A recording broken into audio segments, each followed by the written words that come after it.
أعوذ بالله من الشيطان الرجيم. بسم الله الرحمن الرحيم. عن جابر بن عبد الله الأنصاري عن فاطمة الزهراء عليها السلام بنت رسول الله صلى الله عليه وآله قال سمعت فاطمة أنها قالت دخل علي أبي رسول الله في بعض الأيام فقال السلام عليك يا فاطمة فقلت عليك السلام قال إني أجد في بدني ضعفا فقلت له أعيذك بالله يا أبتاه من الضعف فقال يا فاطمة إني أيتيني بانكسار يماني فغتيني به فأتيته بانكسار يماني فغطيته به وسرت ونذر إليه وإذا وجهه يتلأله كأنه البدر في ليلة التمام وكماله. اللهم صل على محمد وآل محمد. فما كانت ساعة وإذا بولدي الحسن قد أقبل وقال السلام عليك يا أمه فقلت وعليك السلام يا قرة عيني وثمرة فؤادي فقال يا أماه إني أشم عندك رائحة طيبة كأنها رائحة جدي رسول الله فقلت نعم إن جدك تحت الكساء فأقبل الحسن نحو الكساء وقال السلام عليك يا جدا يا رسول الله أتأذنني أن أدخل معك تحت الكساء فقال وعليك السلام يا ولدي ويا صاحب حوضي قد أذنت لك فدخل معه تحت الكساء فما كانت إلا ساعة وإذا بولدي الحسين قد أقبل وقال السلام عليك يا أمه فقلت وعليك السلام يا ولدي ويا قرة عيني وثمرة فؤادي فقال لي يا أماه إني أشم عندك رائحة طيبة كأنها رائحة جدي رسول الله صلى الله عليه وآله فقلت نعم إن جدك وأخاك تحت الكساء فجنى الحسين نحو الكساء وقال السلام عليك يا جدا السلام عليك يا من اختاره الله أتأذنوني أن أكون معكم تحت الكساء فقال وعليك السلام يا ولدي ويا شافع أمتي قد أذنت لك فادخل معهما تحت الكساء. اللهم صل على محمد. فأقبل عند ذلك أبو الحسن علي بن أبي طالب وقال السلام عليك يا بنت رسول الله فقلت عليك السلام يا أبا الحسن ويا أمير المؤمنين وقال يا فاطمة إني أشم عندك رائحة طيبة كأنها رائحة أخي وابن عمي رسول الله.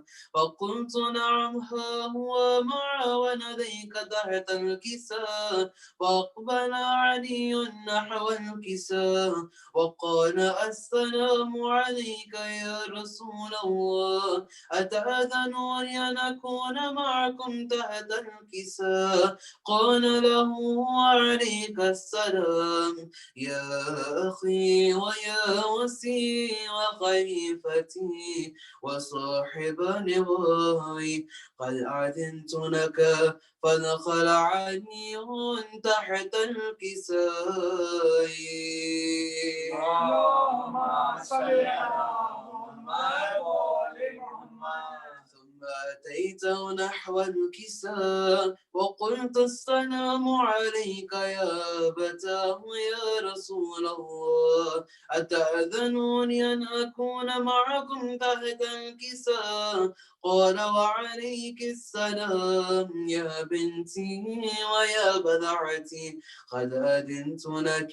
فدخلت تحت الكساء ولما اكتملنا جميعا تحت الكساء أخذ بي رسول الله بتلفي الكساء وهما بيد يمنى إلى السماء وقال اللهم إن هؤلاء أهل بيتي وخاصتي وحامتي، لحمهم لحمي ودمهم دمي، يؤلمني ما يؤلمهم ويحزنني ما يحزنهم. أنا حرب لمن حاربهم وسلم لمن صالمهم وعدو لمن عاداهم ومحبا لمن أحبهم. إنهم مني وأنا منهم، فاجعل صلواتك وبركاتك ورحمتك وغفرانك ورضوانك علي وعليهم، واذهب عنهم الرجس وطهرهم تطهيرا. اللهم صل على محمد وآل محمد. فقال الله عز وجل يا ملائكتي ويا سكان سماواتي إني ما خلقت سماء مبنيا ولا أرضا مدحيا ولا قمرا منيرا ولا شمسا مضيا ولا فلكا يدور ولا بحرا يجري ولا فلكا يسري إلا في محبة هؤلاء الخمسة الذين هم تحت الكساء. وقال الأمين جبريل يا ربي ومن تحت الكساء؟ وقال عز وجل هم أهل بيت النبوة ومعدن الرسالة، هم فاطمة وأبوها وبعلها وبنوها. اللهم صل على محمد وآل محمد. فقال جبريل يا ربي أتأذنني أن أهبط إلى الناس لأكون معهم سادسا؟ وقال الله نعم قد أذنت لك. فبأت الأمين جبريل وقال السلام عليك يا رسول الله، العلي الأعلى يقرئك السلام ويخصك بالتحية والإكرام ويقول لك وعزتي وجلالي إني ما خلقت سماء مبنيا ولا أرضا مدحيا ولا قمرا منيرا ولا شمسا مضيا ولا فلكا يدور ولا بحرا يجري ولا فلكا يسري إلا لأجلكم ومحبتكم، وقد أذن لي أن أدخل معكم فلتأذنوني يا رسول الله. وقال رسول الله وعليك السلام يا بنتي يا أمين وحي الله، إنه نعم قد أذنت لك. ودخل جبرائيل معنا تحت الكساء وقال لأبي إن الله قد أوحى إليكم يقول إنما يريد الله ليذهب عنكم الرجس أهل البيت ويطهركم تطهيرا. اللهم صل على محمد وآل محمد.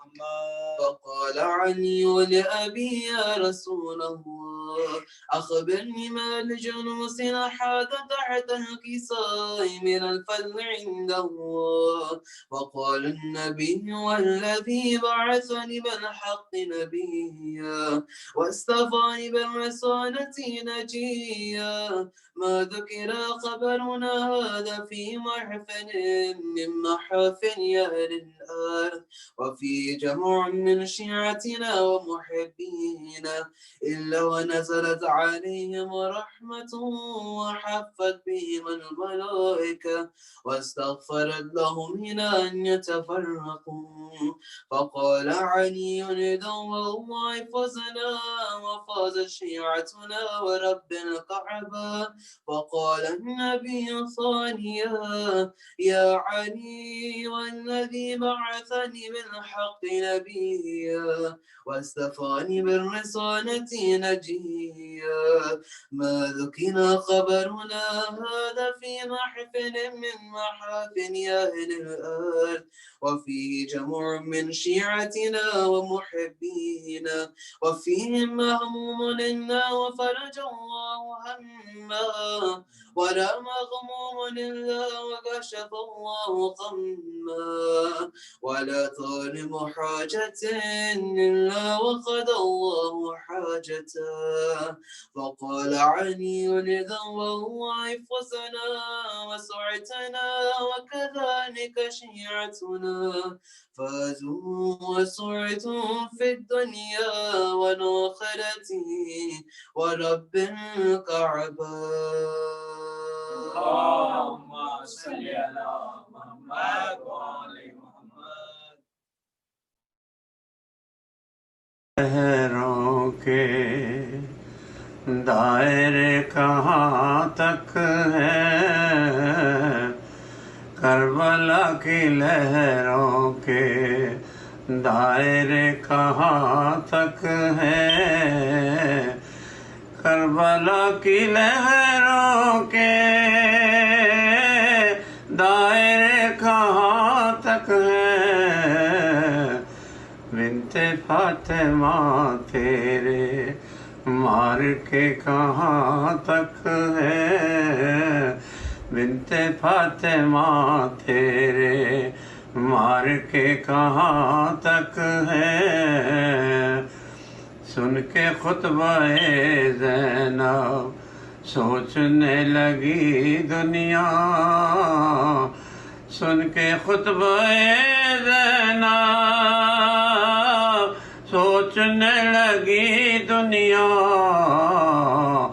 ممبر سلونی کے سلسلے کہاں تک ہے ممبر سلونی کے سلسلے کہاں تک ہے قصر شام کوفہ کی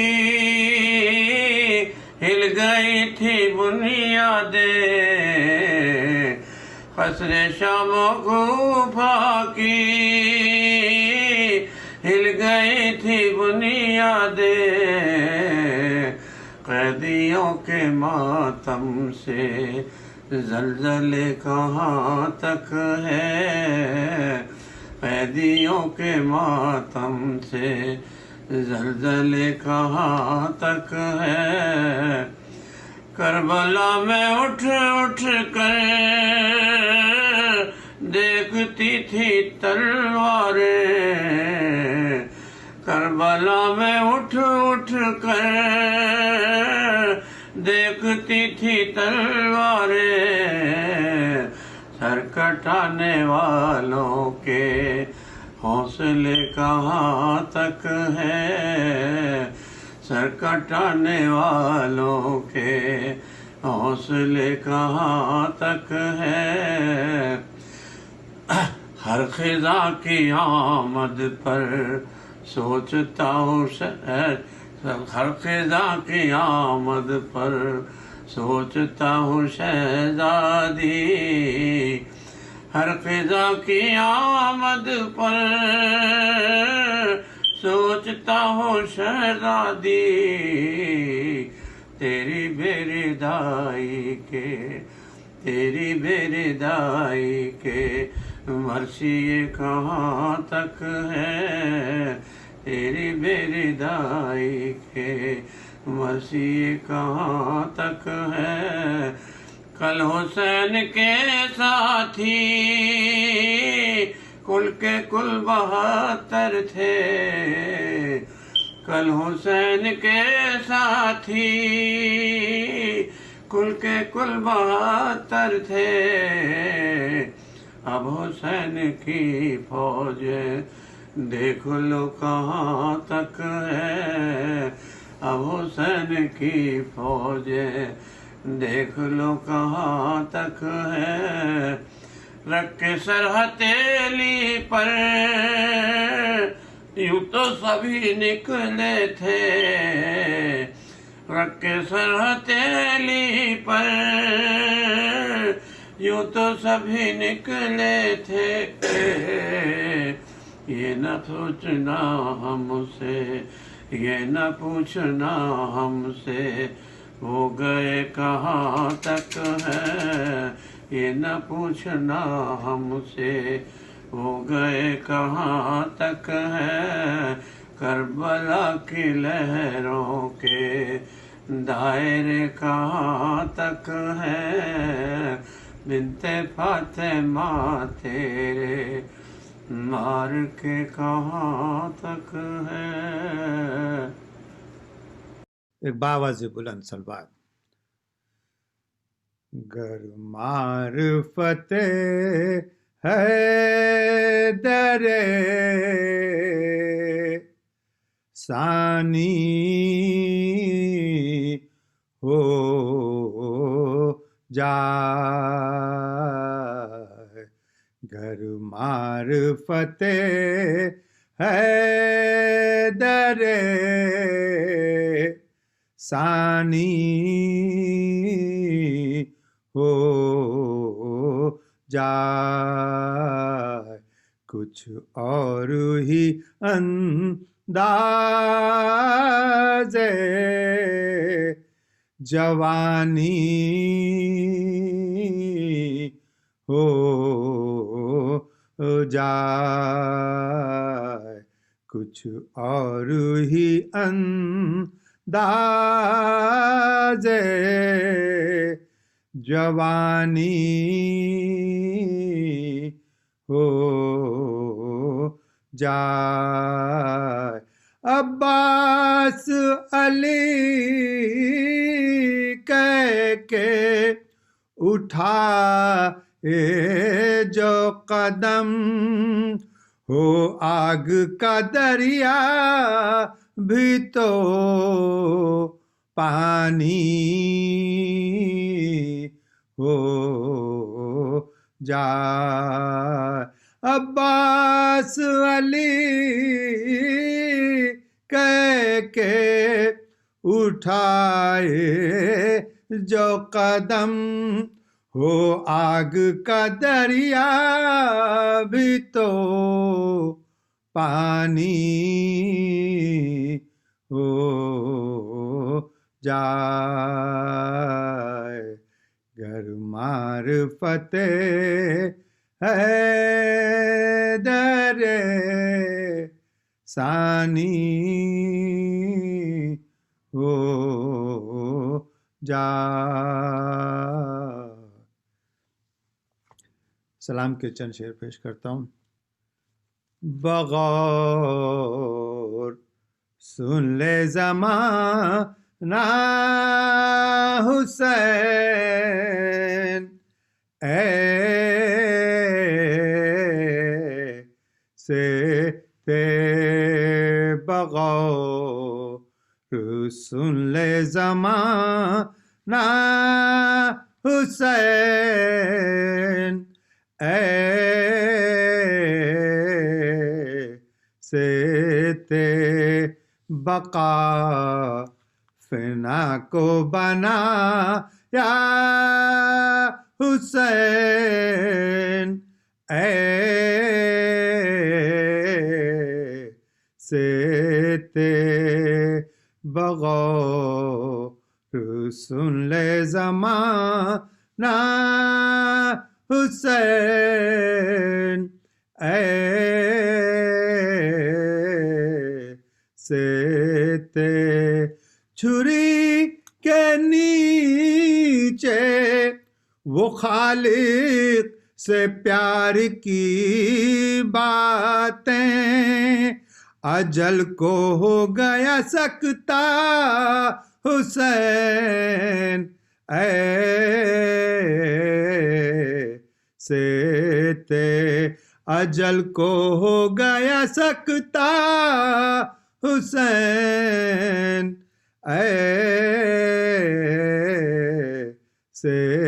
تے بغور سن لے زمانہ حسین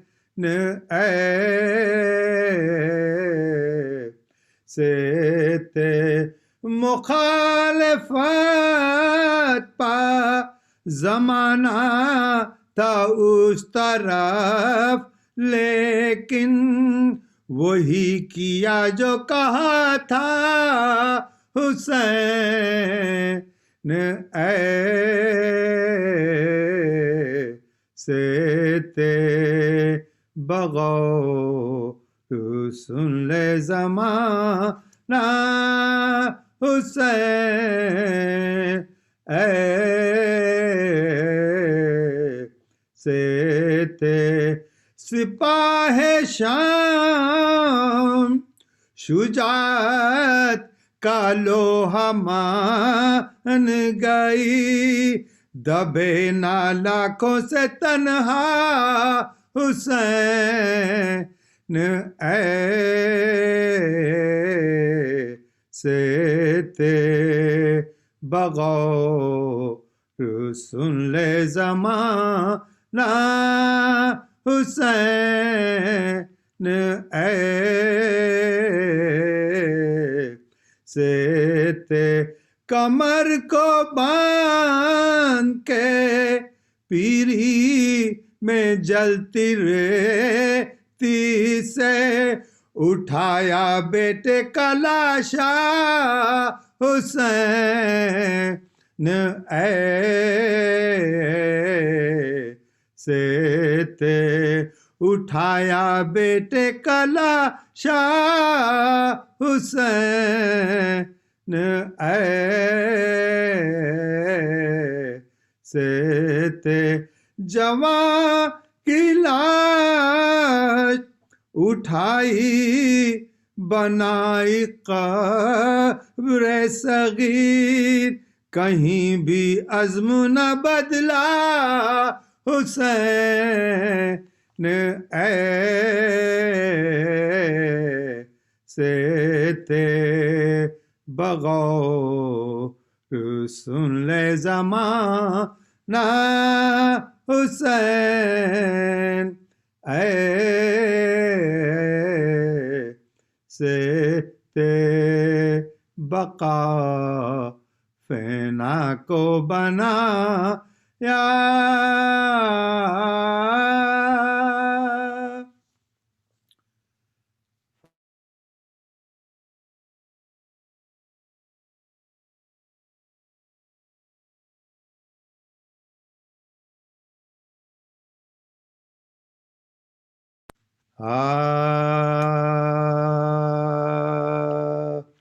قید خانے میں تلا تم ہے کہ ہند آتی ہے دختر فاطمہ غیرت سے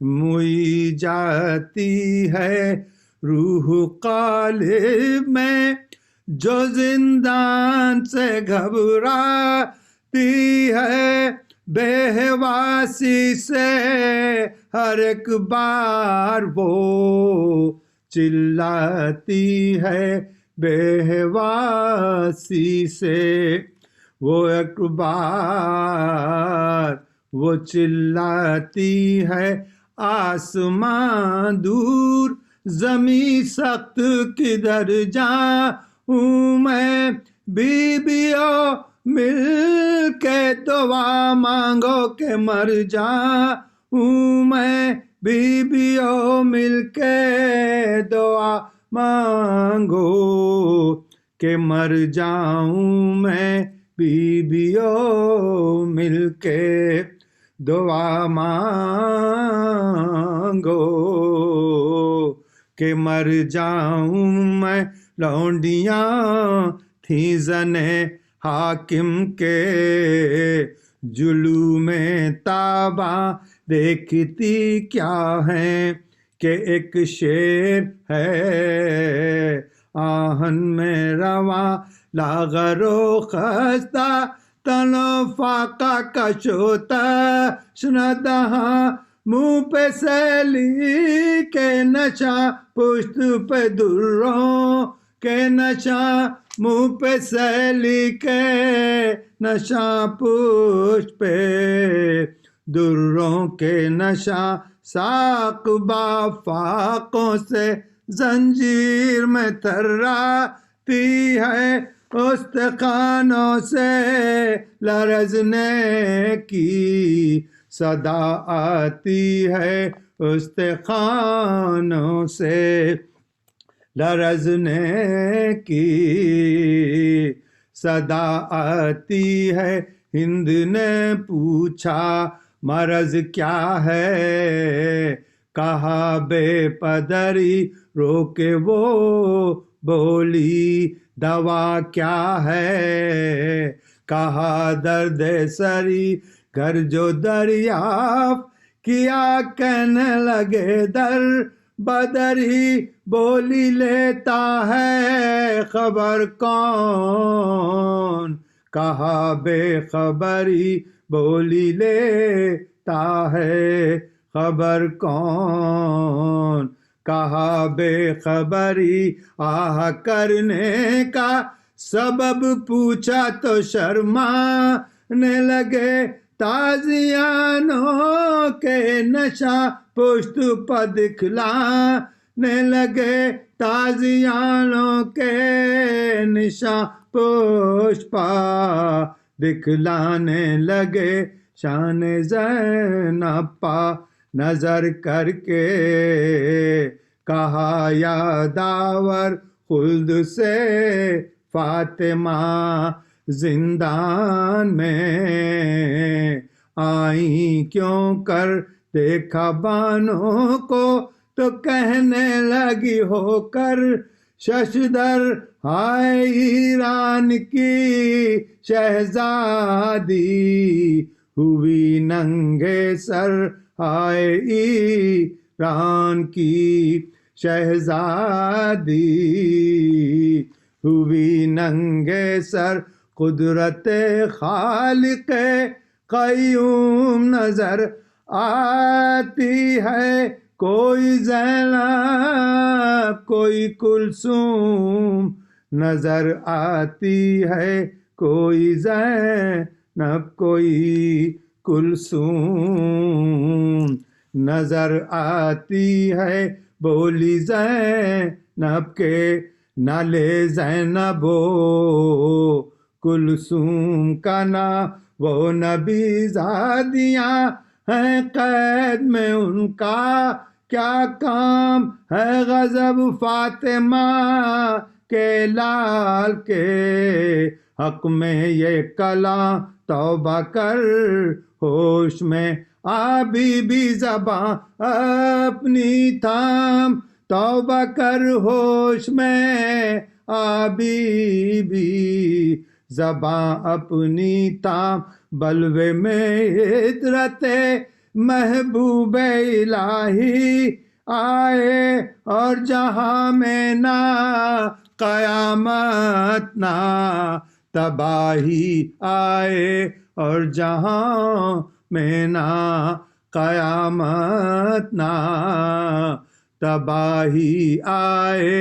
ظلم گزرے ہیں جو آگے ہیں وہ ایک کو یاد، کربلا میں کوئی گھر تازہ ہوا ہے برباد. لائی ہے مالو اساسا سپہ ابن زیاد، یا الہی رہے سرکار حسینی آباد، یا الہی رہے سرکار حسینی آباد. کل مجھے لوٹ کا اسباب جو دکھلایا تھا، ایک پھٹے جامے پا حاکم کو بھی غش آیا تھا، ایک پھٹے جامے پا حاکم کو بھی غش آیا تھا. ہند ایک ایک کے قدموں پا گری گھبرا کر اور دہائی دی کہ اب چپ نہ رہو، شرما کر ذبح کر ڈالو مجھے ایک چھری منگوا کر. کس مصیبت میں پڑی آہا محل سے آ کر، ذکر شبیر کا کرتی ہوں تو رو دیتی ہو، نام جب پوچھتی ہوں سر کو جھکا لیتی ہو، نام جب پوچھتی ہوں سر کو جھکا لیتی ہو قید خانے میں.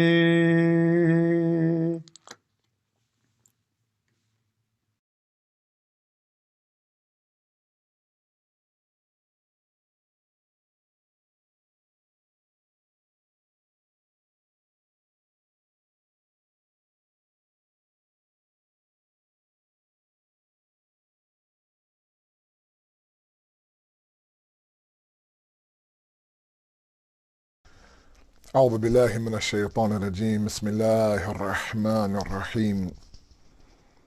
الحمد لله الذي لا يبلغ مدحته القائلون ولا يحصي نعماءه العادون ولا يؤدي حقه المجتهدون، الذي لا يدركه بعد الحمم ولا يناله غوص الفطن، ثم الصلاة والسلام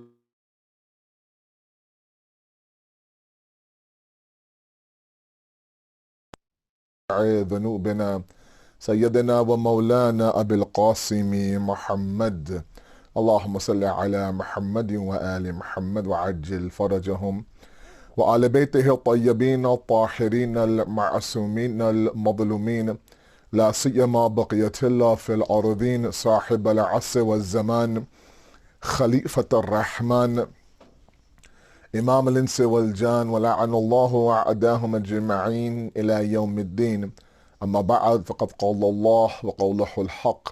بسم الله الرحمن الرحيم. إن الذين جاهدوا فينا لنهدينهم سبلنا وإن الله لمع المحسنين. صدق الله العلي العظيم. اللهم صل على محمد وآل محمد وعجل فرجهم. A discussion on mental health in Islam has been our topic tonight. Is lecture number 2. First of all, let me send my condolences to the Imam of our time, the Maraji, all of you and your respective families, on tonight being the Shab of Arba'een. May Allah subhanahu wa ta'ala grant us that opportunity to go to Karbala one day and send our salams to Imam Hussein, his companions and his friends. May Allah subhanahu wa ta'ala accept our grief, accept our tears. May these tears that we have cried now for the past 40 days since the day of Ashura be accepted and be a catalyst for change and for elevation towards Allah subhanahu wa ta'ala. As a reminder, all of you know that tomorrow is the day of Arba'een, and with that, of course, one act that has been emphasized inside of our hadith is the recitation of the Ziad of Arba'een. And with, all of us at home now, it's a good chance for us to sit as a family and for us to recite that Ziad together. Go line by line, perhaps even have a discussion if possible where you seem fit. But take a moment during the day tomorrow to remember Imam Hussein. We pray for those Zawad who have gone towards Karbala. We pray Allah protects them from the coronavirus. We pray that Allah returns them healthy to their homes, inshallah. Our discussion since yesterday has been revolving around mental health, discussing issues like anxiety and stress inside of our lives. And yesterday, when I got my feet a little bit wet with the topic, I talked about the idea that this is a reality, that there are still some people who believe that we are coddling an oversensitive generation, where today's children just don't know how to handle issues and problems and hardships. And the more we talk about these issues, the more we are empowering them to simply accept the fact that I am stressed out, I am anxious, because that anxiety now trickles into their deen, into their faith, into their iman and worship. And my point yesterday was, and I'll repeat myself over and over again, I am not an expert in this field. However, it is important that we understand that Islam does talk a little bit about stress and anxiety, does talk about dealing with emotions, the existence of hardships, the existence of evil even inside of us. And so in these next 4 nights that I'm with you, and inshallah over the weekend, I will dedicate some time through this topic on Bibi Zainab, salamullah alayha, and it is a perfect combination of understanding how to deal with hardships, looking at the life of Masa'ib, the mother of Musiba being Bibi Zainab. Inshallah, that's Saturday and Sunday. Today, tomorrow, and Friday, we will continue to talk about this in the light of Arba'een, of course. And so naturally, this is a massive topic, one that requires an entire ashra for us to discuss. But these next 3 nights, I want to look at a couple of important key concepts. As a reminder, yesterday, I tried to establish that it's very normal now for us to feel a little bit stress and anxiety. I think the first reaction that a lot of us have when we have this moment of anxiety is that why is this happening to me? And a lot of thoughts enter our mind. We end up going a little bit further away. We end up actually starting to believe that something's wrong with me. How come everyone else is calm and I'm the one that's anxious? And my only point from last night, using the example of the Prophet's grief for his wife Abu Talib, using Prophet Yunus, using Imam Ali, using all of these various things, was the fact that it's not a symbol of a lack of faith. It's not a sign of you being ungrateful. It happens to the best of us. Even those who are infallible have felt moments of anxiety and stress and grief and fear. And so when we understand that it's okay to feel these emotions, that's half the battle. Now it's a matter of us tackling these issues. But before we tackle the issues, and I will speak about gratitude a little bit later on this week, I want to speak today a little bit about what causes a lot of today's stress inside of our youth. I mentioned last night that, they live, and right now our millennials, ages 15 to about 35 or so, they live in a different era than we did.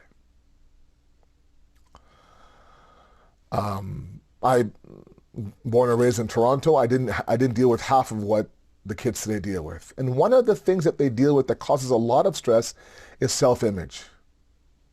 Okay? Think about it. Your acceptance on social media, your acceptance in circles, all is based on how you present yourself, how you physically look, how you act, how you dress, right? And so what today's kids are doing is that they are now presenting themselves, throwing themselves out there for the public eye, looking for what? Acceptance, validation, a stamp of approval. And if someone doesn't give them that, or God forbid somebody says the opposite, or they begin to, bully them online and go through what's called cyberbullying, then that has an immense impact on how you see yourself. And now you end up being stressed out, anxious, and you end up now overcompensating for someone, and you end up becoming somebody that you're not. Meanwhile, your parents are watching you change in front of their eyes, no idea what to do, right? You're losing all sorts of values of humbleness and humility. Think about for a moment the example I've given before. For a second now, think about this, for example, okay? I grew up in Toronto. I remember we lived in a 3-bedroom apartment. There was 6 of us. I have, including myself, there's 4 of us in terms of siblings and my 2 parents. We lived in a 3-bedroom apartment.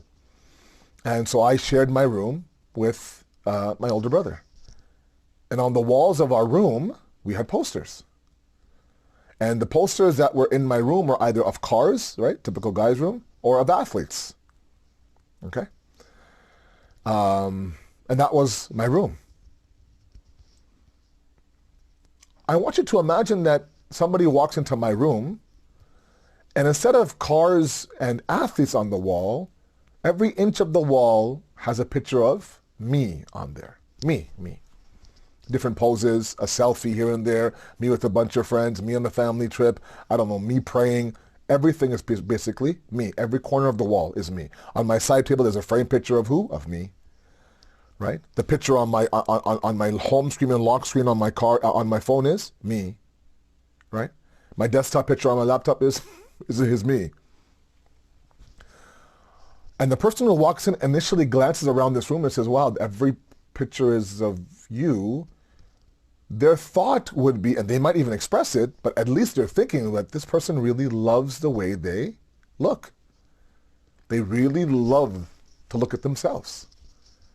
And you would maybe think about the idea this person is quite narcissistic, quite self-involved, right? There's an ego there.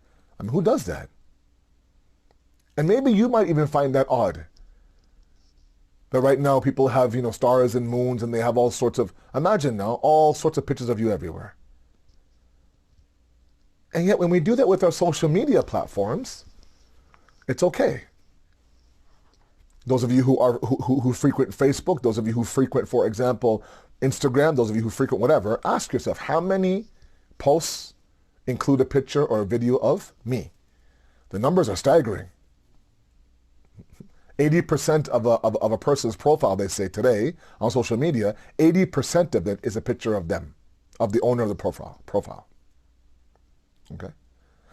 And all of that is not for them, with all due respect. It isn't. All of them is to get a reaction from somebody else. Okay? So imagine the process now to my elders out there, to my parents out there who have teenage kids or kids in their early 20s. Who simply just chalk up this mental health idea to nothing but just, it's a fraud, it's a way of prescribing medication. And to a certain degree, I agree. I think that especially with younger kids, this whole idea of ADHD and ADD, and again, I don't pretend like I know what I'm talking about, but I feel like they're a little bit trigger happy with the prescriptions, right? Like sometimes a boy who runs around in class is not somebody who has a deficiency. That's just being a boy at the age of 7. A boy who interrupts, a boy who stands up, a boy who can't sit in his chair, who's restless, blah, blah, blah. I don't know if he needs to be on medication. I just think that he needs to, he needs to change the way he learns. Maybe it's not a deficiency in him. Maybe the deficiency is in our educational system, that we haven't quite understood how to teach a 7-year-old boy. I don't know. So I sometimes kind of understand where the older generation is coming from when they talk about the idea that, this generation is really coddled. The moment that there's stress, pop a pill. The moment that there's anxiety, go numb yourself with devices, with binge watching, with just do anything but don't face the issue at hand. Okay? Now, I want you to imagine this process. Now, keep in mind my example of every picture of yourself on inside the room. Imagine now you taking 5, 10, 15 selfies, right? Just 15 selfies. And you look through those selfies, no, the lighting's not good, my nose looks too big, my eyes are weird, what am I doing there? Ew, no, everything. And then you come across that perfect picture that you think, wow, the shading is perfect, the light is right, my smiling is good, it's good, you can see. And you post it on a public platform. What do you do after that? You wait, you check. Right? You check to see who commented, who viewed it, how many views, this and that. And if you don't get any comments for days and days and days and days, you might even call somebody out and say, how come nobody commented on my post yet? You might actually WhatsApp somebody. Can you please comment on the picture I just posted of myself? Oh, sure. And then you get a heart emoji. Or you get flames because, it's a hot picture. Right? But look at the process. I'm throwing myself out there. I'm waiting. I'm waiting. Who's going to give me a thumbs up? Who's going to tell me, OMG, you are so beautiful? Who's going to tell me, wow, you look great, blah, blah, blah. If I don't get that, then, and you kind of feel like, I really threw myself out there and there's no reaction. That means that those, and you could tell who viewed it, right? You could tell 85 people saw the picture. Nobody bothered to comment on the picture. That means that maybe it wasn't as good of a picture. Now, after a while, if that happens after a while, happens 80, 90, 95 times, you start to feel ugly. You start to feel unaccepted. So what do? You change your look. Take off the hijab, you straighten your hair, for example, or what do? Maybe you trim the beard down, or you put yourself in a very provocative picture, for example, right? It's all about ratings, right? It's all about views, right? If a TV show doesn't get the ratings, they might even resort to the shock value. So a cliffhanger, or the death of a character, or some scandal on their show that, oh my God, we didn't see that coming. Tune in next week, see what happens. Like, oh my God, I can't miss next week's show. Sometimes we're like that with our version of our show, which is our social media platform. Doesn't matter if it's IG or if it's whatever the case may be. That's our show. We're the star, we're the producer, we're the creator, we're the director, right? And all those who like us, don't like us, comment are all viewers. We want to increase our viewership. It's all an image and a product of this reality TV show era that we live in. Because we don't end up on TLC, for example, right?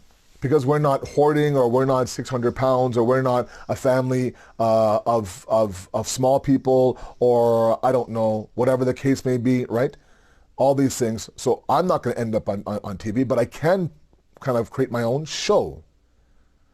Now that's fine, but you got to be real confident in yourself that if nobody watches your show, it's not a reflection on the fact that you're a bad person. That's not happening in today's youth. I'm sorry. The search for external validation is so strong that they lose the fact that they've already been validated internally.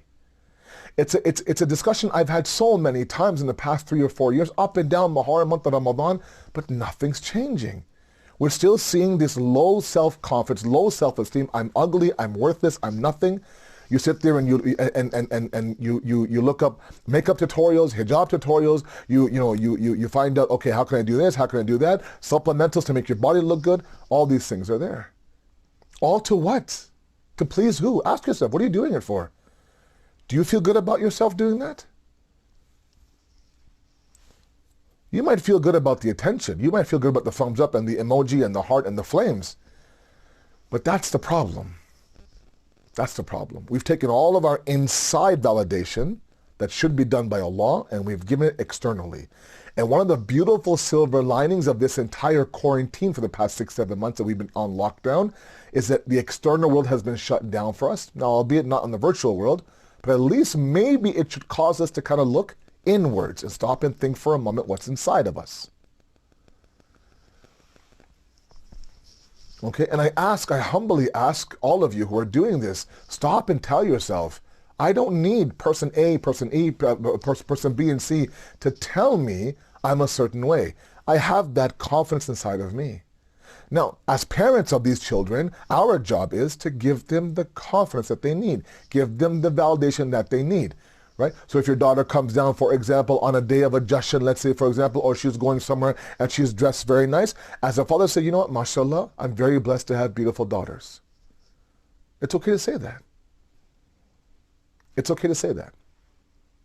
It's okay to stop and say, you know what, I really have amazing kids. I can't tell you guys how proud I am of you guys. They will melt. And part of the validation is that I want my parents to validate me. When that isn't there, they look externally. Now, whether you believe it or not, up until my dad's last few months of life, I was always looking to please him, to please him. The moment that he would say, I'm proud of you, son, oh man, that was my Eid, that was my Christmas, that was my Thanksgiving, that was my Super Bowl weekend, that was everything, everything. Because I lived my whole life trying to please my parents. And I know a lot of youth out there are trying to do the exact same way. And when they don't get that at home, they look outside the home, or they look online, let's say, give me an emoji, give me a thumbs up, give me something. Tell me that I'm so beautiful, I'm so jelly of you, you're so beautiful, blah, blah, blah, right? And then you feel good. But it's a deflated, temporary, hollow goodness feeling. You truly have to find that validation inside of you. It's such a stress-filled process. It's bound to create anxiety. Because in this self-absorbed world, sometimes people just don't have time to look at anybody else besides themselves. On top of that, the one thing that, and this is where, the deen comes in. And yes, while I'm not naive to think that the only solution of those of you who are suffering from mental health disorders is to just increase your Quranic recitation or add an extra tasbih here and there. While that's part of it, I know that sometimes there are people out there who have migraines, people out there who have depression, clinical depression. They're on antidepressant pills. I get the fact that there is a whole element of the medical field and the psychology field that I can't even touch. I'm not any one of those.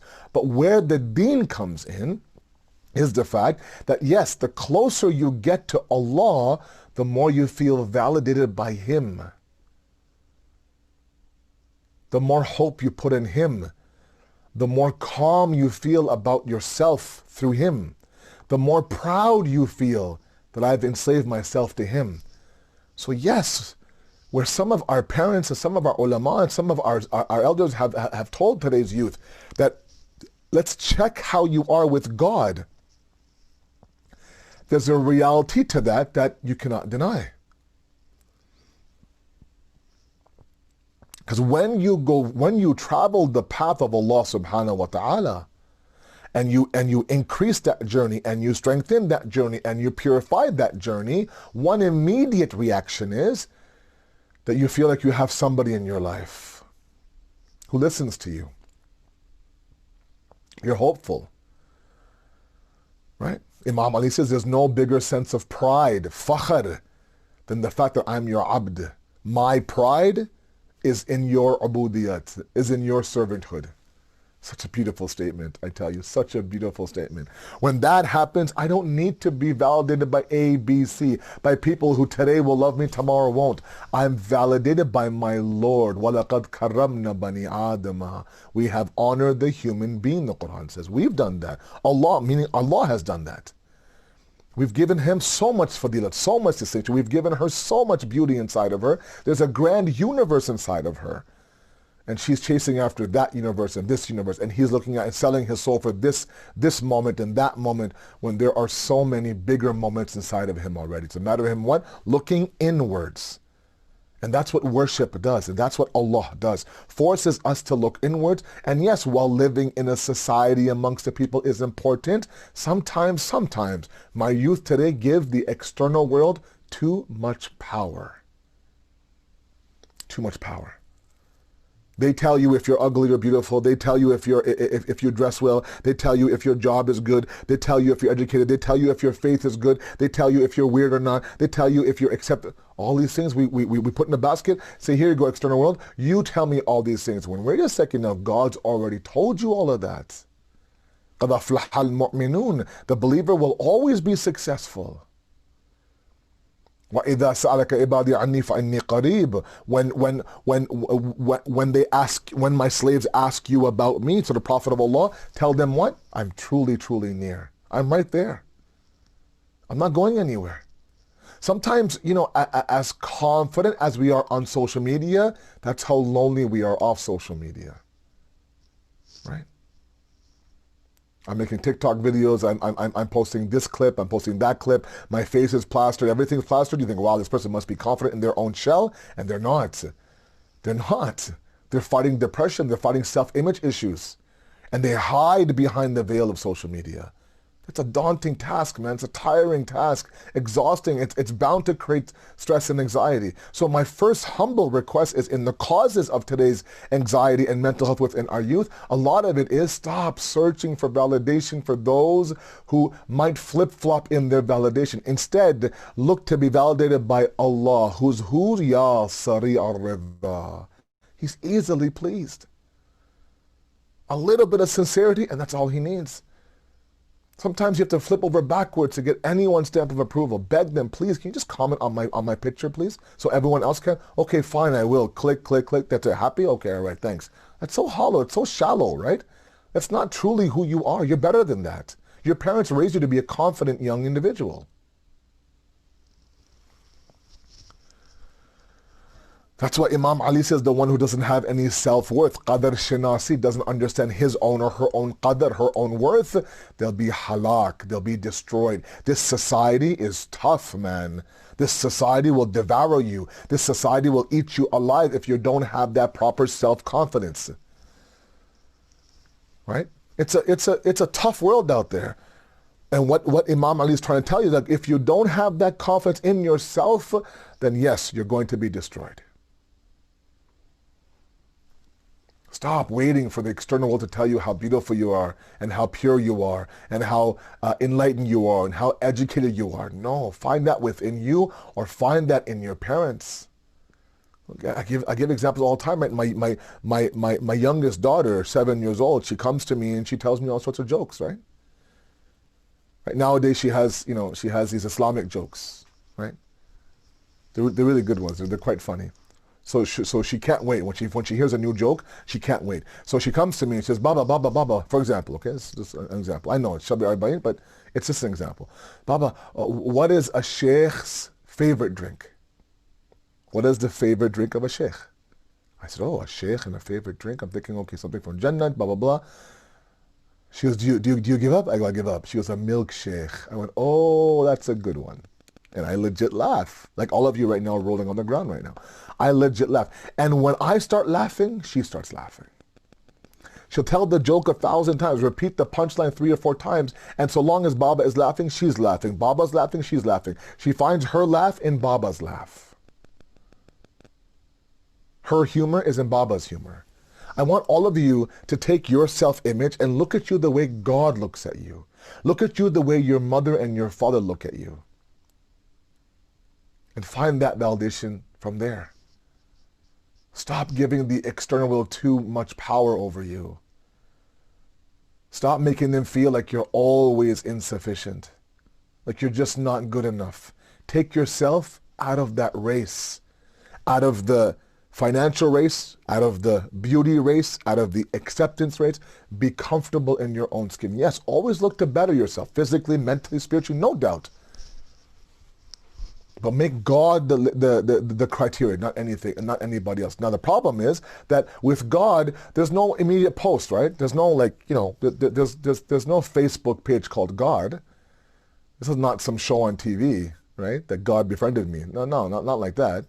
But we are talking about the idea that yes, sometimes it's not immediate, and that's another thing we have to train ourselves. This is all what's called tamreeni. You have to do tamreen. Tamreen meaning homework. You have to constantly repeat. Tell yourself. And the primary thing is salat, right? If you are able not to repeat yourself in salat, then you build this connection with Allah subhanahu wa ta'ala, where now you become content in His presence. You have to start believing in these concepts, guys. You have to start investing in these concepts, guys. If you haven't been introduced to the deen properly, forget all that. That was 10 years ago. By parents, by ulama, by Sunday school teachers that maybe didn't know any better. If you want more, go out and get more from the deen. Stop being so angry about the fact that, you had a horrible Sunday school teacher, you had some auntie who judged you at the center, you had some Maulana who gave you a snappy answer, you have the parents who scared you into God. Okay, fine. All of those aren't going to be with you in the next world, right? Just like you upgrade everything else in your life, upgrade your deen as well. If you need to destroy the house of the deen and rebuild it, then rebuild it, Baba. Rebuild it. It's okay. But don't settle. And don't give the external world that much power. Which means what? Now, this is where it's going to be hard now. But I challenge you. I issue you a challenge. Let's do this together. Let's be okay with being distinct. Hear me out. Again, a point that I am making up and down Muharram. My talks with the youth today, they're heartbreaking. These are kids who are truly drowning and they're just looking to hold on with 1 inch, 1 finger on the rope of Allah. I said, bhai, I don't want to let go of God, but I'm drowning here. I don't get it. I should be in a better spot. Why am I in this spot right now? There's a thousand reasons why, but one of them is the idea that they're just not okay with being a little bit away against the norm. Okay? And the first thing I'm going to say to all of you, especially my youth out there, those things that are socially accepted don't always have to be practiced. Remember that. If you sum up the Prophet's mission and the Imam's mission and why they had so much resistance from the people, you give me one Prophet, one Imam that was welcomed by everybody with open arms, when they should have been, right? When they should have been. These were the greatest of that nation. They were the cream of the crop of their society. And yet there was so much enmity, so much resistance, such a fight at what they're trying to establish. Why was that? Simply because they came to destroy and change and purify social norms. If I can do a khulasa and a summary of the missions of the prophets and the imams, that's what they came to do. Those destructive social norms they came to remove, or change, or deflect, or purify, whatever the case may be. Now, a social norm is defined as not something everyone does in society. It could be just a few people. But because the rest of them are quiet, it becomes accepted and thus becomes a norm.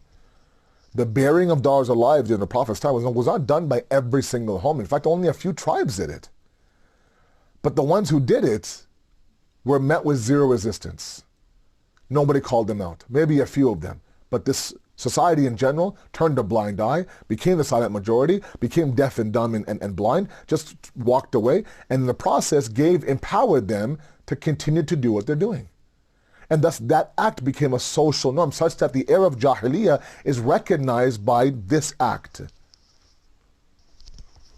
But we had mothers, we had aunts, we had daughters, we had wives. Women obviously existed in the Meccan society. So not everybody was burying their daughters alive, but the ones that were not individuals that were being confronted. And what you're doing is wrong. That's a social norm. And there are social norms in every era of every imam. So there'll be social norms in our imam's era that he's going to come and challenge. And a lot of you hear about the fact that the first battle of the imam of our time will be within his own circles. What does that mean, Asabhai?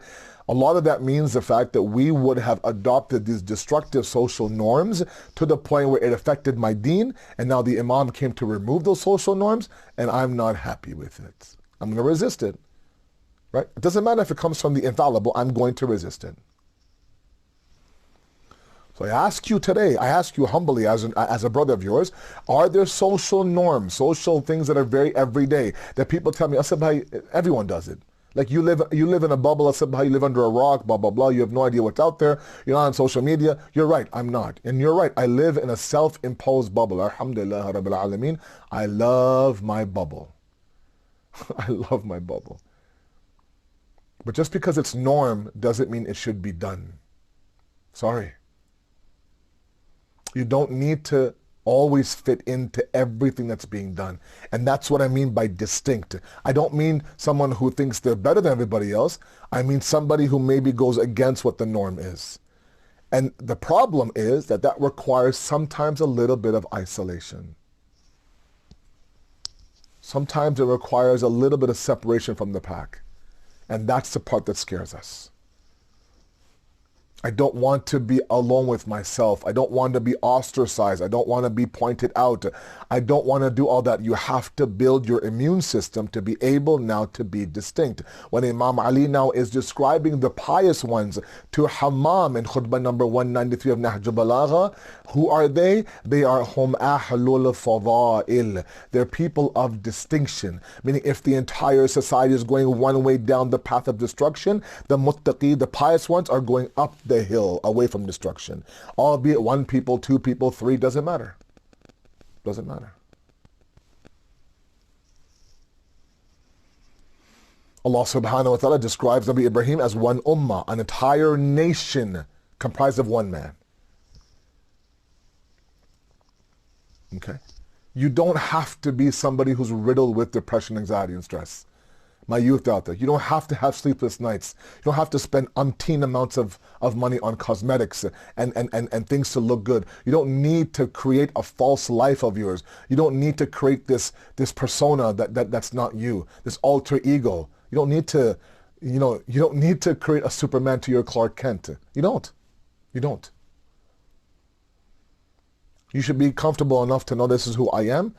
and I'm validated by my parents, by my family, by myself, by my God. I don't need external. Yes, it's good to have compliments. There's nothing wrong with that. But oh my God, some of our youth today, they're convinced. They look at themselves the way that others look at them. Baba, that's not a criteria, man. People have their own way, their own biases, their own jealousies, their own anger, their own issues, and they, with all of that lens, they look at you. And you're going to take their word to be the gospel? Actually let them infiltrate inside of your precious universe and now play around with the street names and all that and change the way you look at yourself? No, you gotta be better than that. You gotta be stronger than that. You don't need to validate, you don't need to change your entire world. You were perfect the way you were. You were great. You were going along on a very good path, and then somewhere along the lines, somebody, some people, some group now said the wrong thing, and all of a sudden a 180. And now I'm ugly, I'm fat, I'm useless, I'm hopeless. On top of that, I don't pray properly, I have sins, I have regret, I have guilt, God hates me, I hate me. Oh, so many issues. And the anxiety now increases. Those are real issues. They're not issues to roll our eyes as elders and move on. Those are real issues. If I ask my parents, if your child is dealing with this, if you can pick up the signs of some isolation, some quietness, it's not khamosh mizaj. That's not all of a sudden he's got a different personality. He was always, mashallah, a milansar bacha. He was, whenever you saw him, he was social, he was laughing. Ekdam se wo ho gaya khamosh. He's quiet now, he's in a corner, blah, blah, blah. No, Baba, that's a sign something's not right. Get the help, talk to him, open the door. Let him know that, this tribe that you belong to, this family is everything for you. You are the most respected person in our family. We love you, who you're becoming. Reinforce that idea. Give him that validation that he's searching for outside.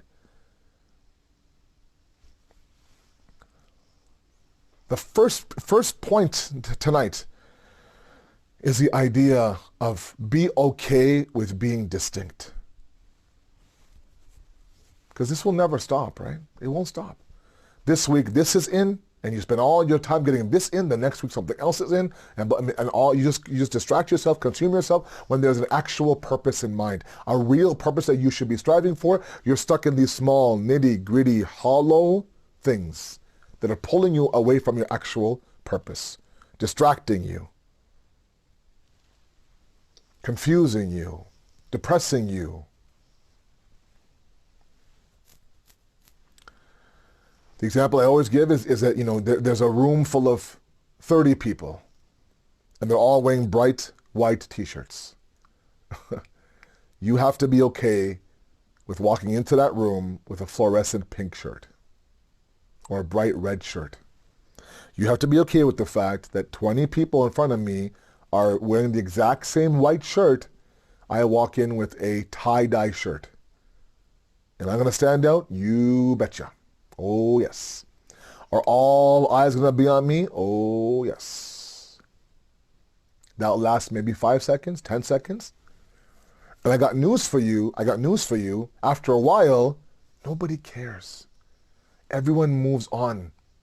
Everyone is beyond the tie-dye. They stop seeing the tie-dye and they see you after a while. Okay? So not only have you upheld your principles as being the distinct one, but you also now have carried and presented yourself to be somebody who's approachable and normal. I remember when I went to the house, I came back now, a lot of my childhood friends that I used to hang out with, blah, blah, blah, they didn't know how to be with me. They didn't. The first time they saw me, once I was wearing my qabba, my hat on the mimbar, like, oh, this is not the same guy we used to play basketball with. This is not the same guy we went to coffee with. And it was my job to let them know that, look, yes, I had the libas on, but I'm not any different than the same guy we used to play ball together at midnight on these courts and those courts, or have coffee together, or let's say go on a road trip together. Absolutely. And I had to let them know, look, I'm not going to give up the libas, but I'm also somewhat the same guy. So if you want to play pickup basketball, then let's do it. And I do. For coffees, we do. And slowly, like, oh, okay, this is the same Asad that we had 15, 20 years ago. The effort has to be there. But you can't put on that white t-shirt. If that white t-shirt is your destruction, and work on it. It's tamrini, as I said. It takes a lot of, it's a gradual process. Embrace the gradual process. Let go of the overnight pill or this instant gratification. It's not going to happen. You need to absolutely understand that this is going to take some time. But الَّذِينَ جَاهِدُوا فِينَا لِنَهْدِيَنَّهُمْ سُبُلَنَا. That's why for the past 2 nights now, I've been reciting the last verse of Surah Ankabut as what? Those who struggle, those who struggle, those who struggle, فِينَا, in our path. Allah says what? لِنَهْدِيَنَّهُمْ سُبُلَنَا. Oh, open up paths for you. Open up doors for you. Show you things you haven't seen before. Absolutely guide you. Take your hand. But jahidu fina. That's the shart. The condition is struggle. Fight the urge to be part of those social norms that you know are destructive and that go against the mission of the Imam. Release yourself of that. It's very freeing when you stop caring about what the whole world thinks about you and you're confident in your own shell. And your mom and your dad are constantly telling you that yes, these are your positives. I don't mean coddle them, but it's important that this generation requires a little bit of validation. And you need to, as parents, we need to step up and say, okay, if they require a little bit of, confirmation or reaffirmation, whatever, then so be it. Then do it. Find those words. Force yourself if you have to. Oh, I'm not an affectionate person. They know. No, kids need constant reminders. It doesn't matter if your kid is 12 or 32. They want to hear that from their parents.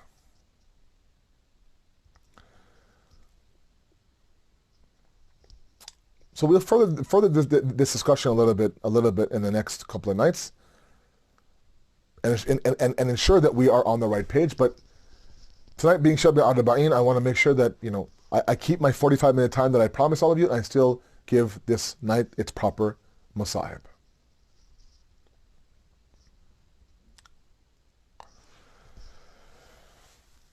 The events that led up to the release of the Ahlul Bayt from the prison of Sham. Well, there are many, and Sheikh Abbas Qumi in Nafs al-Mahmum narrates one incident that perhaps was the ultimate trigger in Yazid now deciding to let them go. Because Yazid didn't get the support or the accolades or the congratulations that he wanted to from his circles. When they saw the head of Imam Hussein, sometimes his closest associates, when they saw how he was treating Imam Hussein, when they saw how he was celebrating the death of Imam Hussein, the reality set in that the grandson of the Prophet was killed the way he was killed on the day of Ashura. Now, he was expecting this grand celebration, him to be revered by all, respected by all, an image, a portrait, a statue, a day of Yazid. None of that happened. Many people said, do you know who this was? Was this not that Hussein? That the Prophet would sit on his lap and say, Husseinu minni wa ana min Hussein? Is that not the same Hussein? He would actually slowly become criticized. He would be criticized for what he did on the day of Ashura. By those people, he was expecting a grand celebration. If not even those who are non-Muslim would sit there and say, this is the grandson of your Prophet? This is how you treat the beloved of your Prophet? We have a different custom in our religion. So now Muslims, non-Muslims, all looked at Yazid with shock. And slowly, bit by bit, he started to realize that maybe all this was a mistake. Not that he had a soft heart, but his ego was being crushed by the lack of the response. When finally Sheikh Abbas Qumi says that one night his wife had a dream. Around this time, just before the release of the Ahlul Bayt. And Sheikh Abbas Qumi narrates his dream in Nafs al-Mahmum, where he says that the doors of heaven open and every angel in heaven now descends onto earth and they begin to circulate the head of Imam Hussein. It's my Mawla's Arba'een night.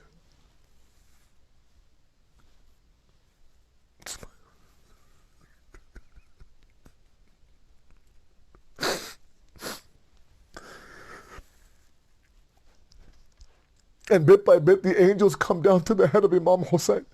And then she says, from that heaven I saw a cloud descending. On that cloud were a number of men. And they all rushed and they all went in front of the head of Imam Hussein. The main man inside that cloud grabbed the head of Imam Hussein, began to kiss the head, that, oh my son, who's done this to you? Who is the one that has now, created all these wounds on your face? Who's the one that separated your head from your body? Who's the one that trampled your body? Who's the one that killed you hungry and thirsty? I am Ana Rasulullah. I am the Prophet of Allah. I am your Nana Rasulullah. Look who I've brought in Hussein. Look, it's Baba Ali, it's your brother Hassan, it's your uncles Ja'far, Hamza is there, Abbas is there, everyone is there. All of a sudden now Hind wakes up in a panic, goes to Yazid, Yazid, what have we done? What have we done? At this moment now you are to release the Ahl Haram.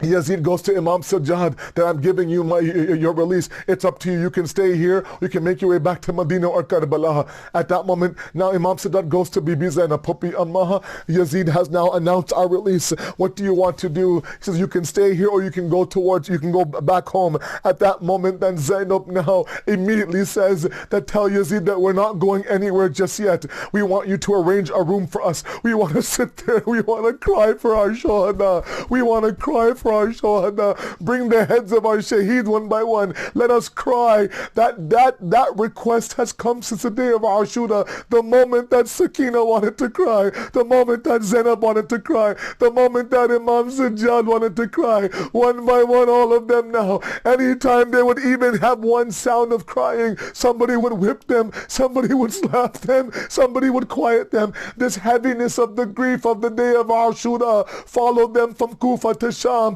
Finally now, this room was arranged. All of the women are there. Imam Sajjad is there. The heads of the Shuhada one by one were there. Hussein's head is there. Abbas's head is there. Qasim's head is there. Oh no, Muhammad's head is there. My heart tells me that Imam Sajjad must have read some Masaib, must have reminded the people there of what occurred on the day of Ashura. I don't know what he read, but maybe he remembered that moment that Ali Akbar now fell from the horse. Alayka minni salam ya abata. Accept my salam, oh my father. That moment now where Hussein goes running towards Ali Akbar, he would stand, he would fall, he would stand, he would fall. The khak of Karbala in the air. Aina Ali, Aina Ali. Where are you, Ali Akbar? Or that moment that Abbas falls from the horse without any arms. Sheikh Alama Majlisi now narrates that Sayyidah Fatima comes to me in my dream. A Majlisi, tell everybody, whoever hears the musibat of my Abbas, that when somebody falls from a horse, they use their arms to break that fall. My Abbas didn't have arms to break his fall. He fell on the arrow that Hormala shot in his eye. One by one, every Shaheed is remembered. One by one, the sound of crying can come from the Zindan of Sham. Now they're on their way towards Karbala. They'll arrive there on Arba'een and send their salams to their Shohada. سيعلم الذين ظلموا أي منقلب ينقلبون إنا لله وإنا إليه راجعون. We ask you, Allah subhanahu wa ta'ala, to accept this qaleel ibadat, inshallah. We ask you, Allah subhanahu wa ta'ala, to give us that tawfiq, inshallah, to tread the path of Ali Muhammad, to weaken the hands of the enemies of Islam, to strengthen the mustaza'afin all of the world. And finally, Allah, one dua that we have, my salams to you, Imam Zamana, my condolences to you, Imam Zamana. Allow us to stand beside you, inshallah, when you come with our families. Wassalamu alaikum wa rahmatullahi wa barakatuh. Ya Hussein, Ya Hussein, Ya Hussein, Hussein, Ya Hussein, Ya Hussein, Ya Hussein, Hussein, Ya Hussein, Hussein, Ya Hussein, Ya Hussein, Ya Ali. Zainab आ गई भाई, ज़ैनब आ गई भाई, लो जिंदाने शाम से छुट गए, अब न यहाँ से घर जाएगी, लौट के ये माँ जाई। زینب آ گئی بھائی زینب آ گئی بھائی لو زندان شام سے چھٹ کر بعد تیرے ایسا لوٹا گئے بات تیرے ایسا لوٹا گئے تر پہ نہ چھوڑی ایک کے چادر کھینچ لیا بیمار کا بستر دیتی رہی میں دہائی زینب آ گئی بھائی زینب آ گئی بھائی لو زندان شام سے چھٹ کر تاریخی رستے انجانے دشمن ہر سونے زیتانے کرب و بلا کے بن میں نہ جانے کیسی شام تھی آئی زینب آ گئی بھائی زینب آ گئی بھائی لو زندان شام سے چھٹ کر حسرت تو تھی جانے کھو ہے دیتے اجازت گر یہ ستم گئے میت پر کچھ دیر ٹھہر کر ڈولے تھی ماں جائی زینب آ گئی بھائی زینب آ گئی بھائی لو زندان شام سے چھٹ کر سر کھولے بے مکناؤ چادر آدھا لے گئے ہم کو در در کیا بولوں ایک قدم پر کس کس کی یاد آئی زینب آ گئی بھائی زینب زینب آ گئی بھائی بھائی لو زندان شام سے چھٹ کر چلتے چلتے شام جو پہنچے کچھ مت پوچھو بھیا ہم سے موت تھی بہتر اس جینے سے موت مگر نہ آئی زینب آ گئی بھائی زینب آ گئی بھائی لو زندان شام سے چھٹ کر اب نہ یہاں سے گھر جائے گی لوٹ کے یہ ماں جائی زینب آ گئی بھائی زینب آ گئی بھائی یا حسین یا حسین یا حسین یا حسین یا حسین یا حسین حسین یا حسین یا حسین یا حسین تیرا چہنم بھائی منانے کربلا پھر آئی ہے زینب تیرا چہنم بھائی منانے کربلا پھر آئی ہے زینب کربلا کی بستی بسانے کربلا پھر آئی ہے زینب تیرا چہرم بھائی منانے کربلا پھر آئی ہے زینب اس قدر تھی مجبور زینب کربلا سے جسے دم چنی تھی تیری دادی خیدی تھی بھیا ورنہ کفن بھی میں تجھ کو دیتی دیکھو وعدہ اپنا نبھانے کربلا پھر آئی ہے زینب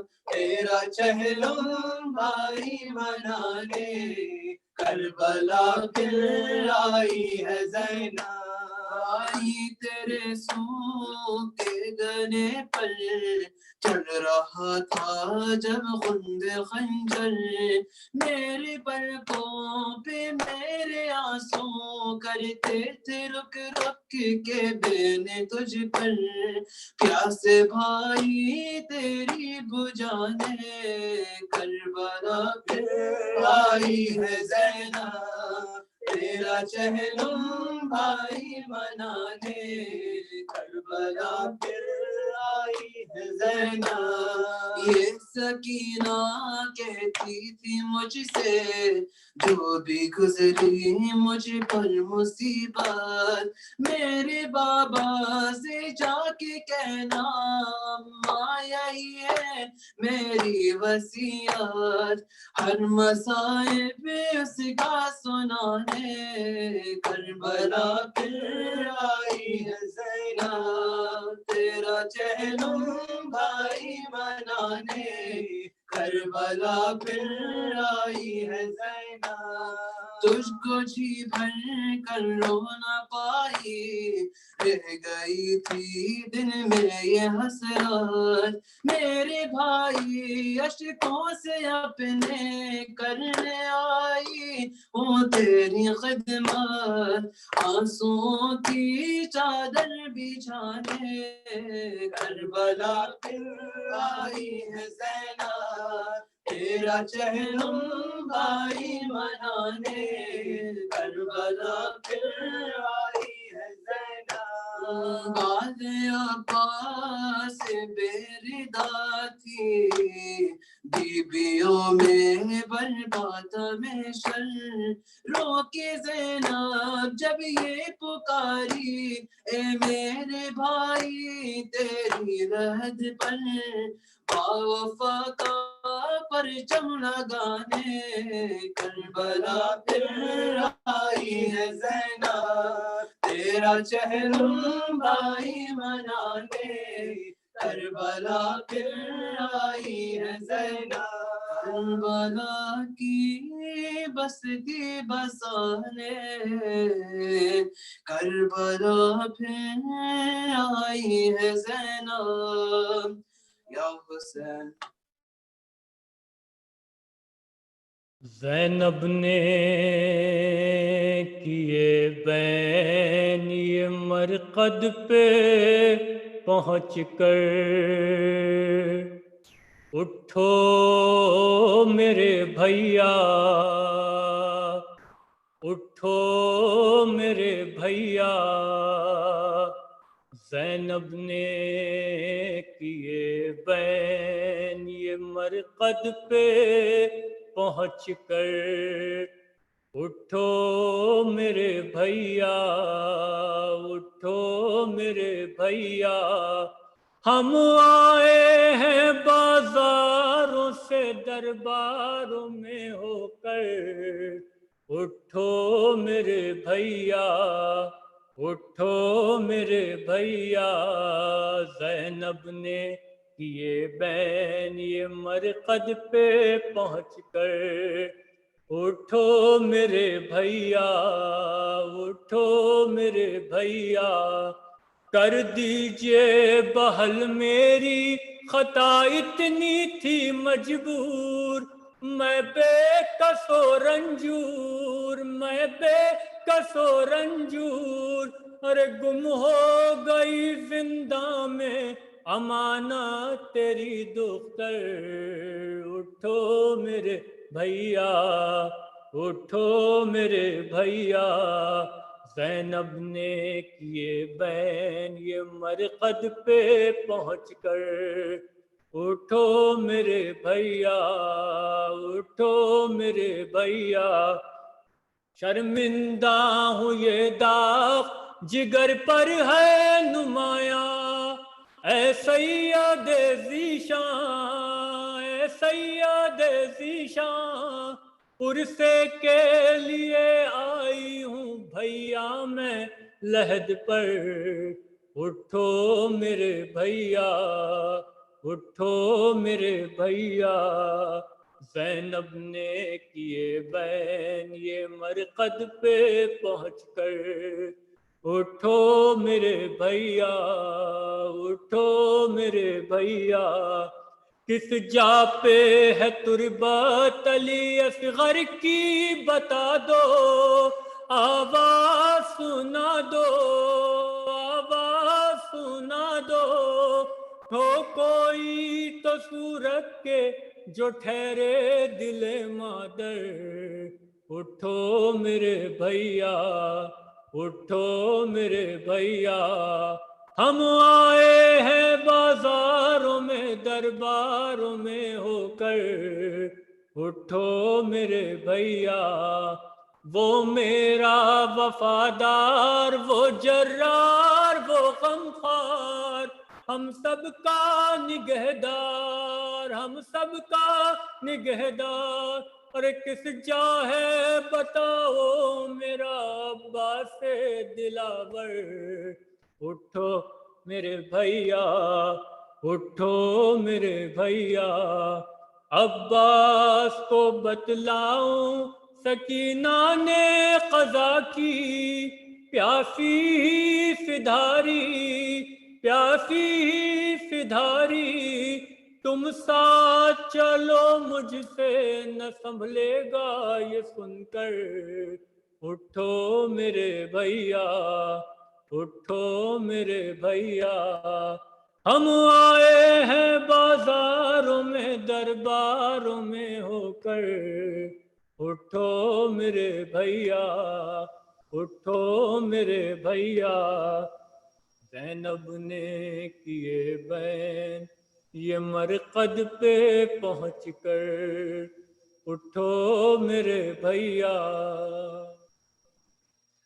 یا حسین یا حسین یا حسین، حسین یا حسین یا حسین یا حسین، مولا حق امام یا حسن یا حسین یا حسین یا حسین، وہ عابد بیمار تھا، وہ عابد بیمار تھا، وہ چلنے سے جو لاچار تھا، چلنے سے جو لاچار تھا، اور شام کا بازار تھا، اور شام کا بازار تھا، اور مصطفیٰ کی بیٹیاں مولا حق امام یا حسن یا حسین، مولا حق امام یا حسن یا حسین یا حسین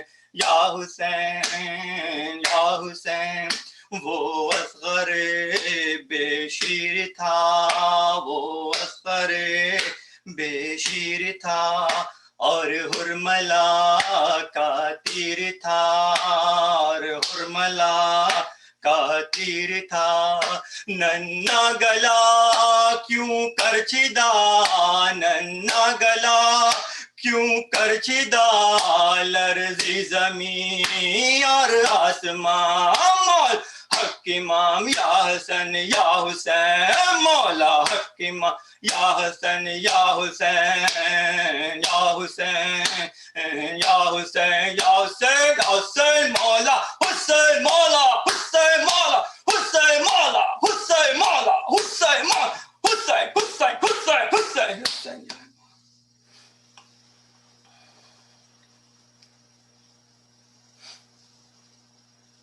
حمزہ وہ ہے، بسم اللہ۔